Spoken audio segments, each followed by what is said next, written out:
Happy full moon.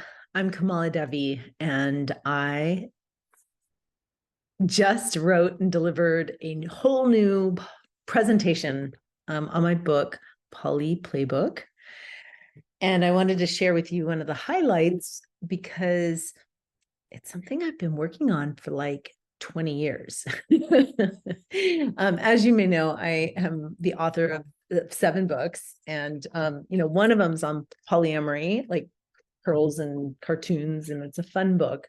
And the other books are also deep labors of love and sacred sexuality and tantra and shamanism, and I'm feeling called to circle back around to open relationships and helping people learn from my own mistakes, because not only have I been doing this for 20 years as a coach and a facilitator, but I'm also making my own in my intimate network, and as I travel and see different people and communities and trends and patterns, I'm making this like massive observation, and I can categorically say about all of the different cultures that I've visited, when it comes to open relating, we are all up against the same like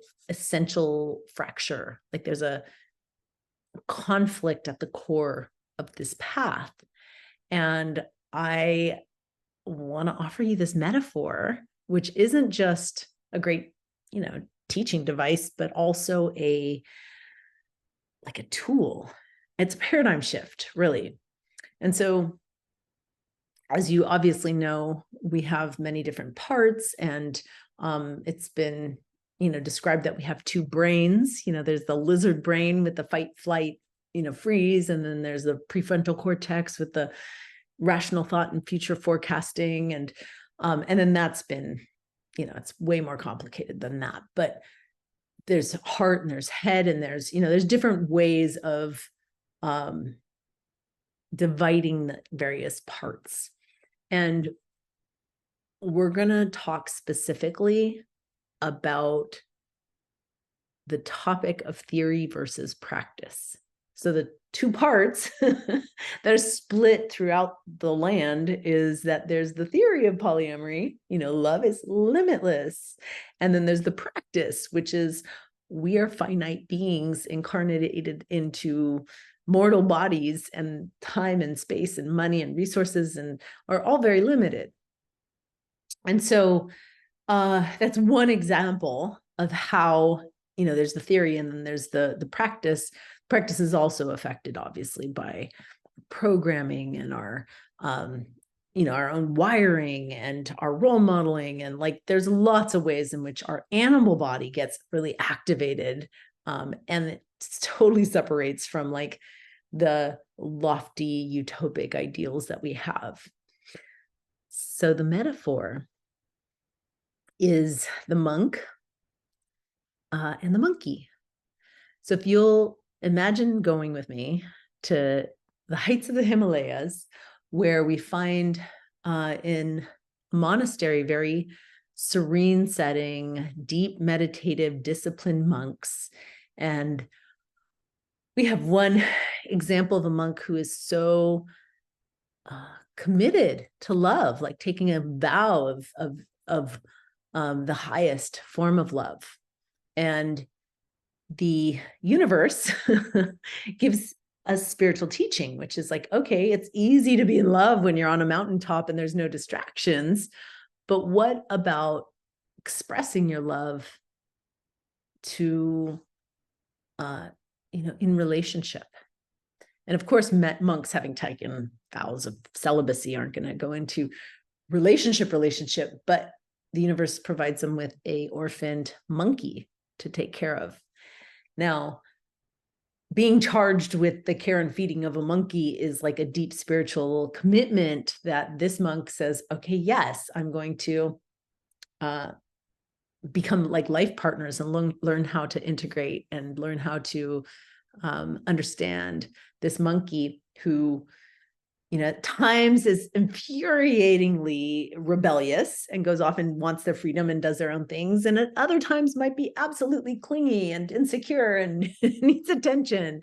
And when the monk tries to meditate and like zen out, what's the monkey going to do? It can't still itself. So it just, like starts to fling poop or do the monkey business. And as you're hearing this, you might think, oh, well, why not just, go off and be, teach the monkey to be more like the monk and be more monk, like that's the higher ideal. And what we find is like that zenning bypass is no fun to be in relationship with. Like the answer isn't train the monkey to be more like the monk. It's how do we actually honor both? Because who wants to be in relationship with a transcendent monk? It's kind of boring actually meditating all the time compared to the passion and the intensity and the playfulness and the curiosity. Like that monkey has lots of medicine, has lots of gifts.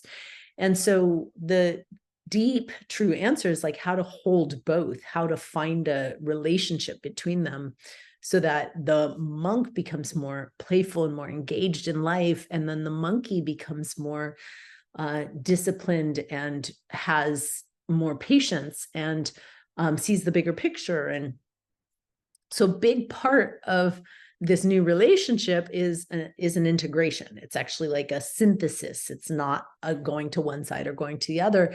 And that synthesis happens over lots of deep relationship work with the self, with the this inner marriage between these two parts.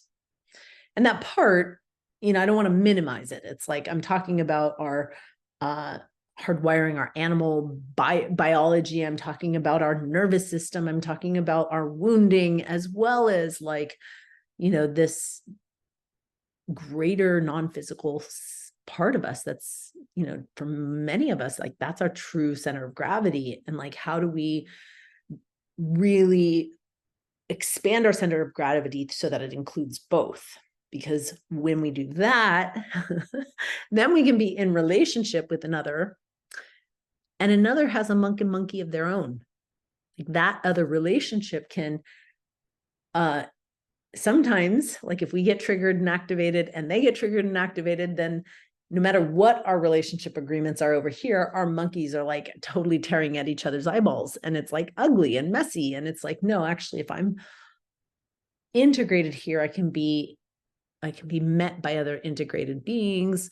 Or sometimes I'm fully integrated and someone else's monkey goes off and I can support them in taming theirs, or harmonizing, or cooperating with their whole system and not just one part or other. Because a lot of times we have a relationship with someone's high self, and then when their monkey reveals, we're like, whoa, I think I'm out.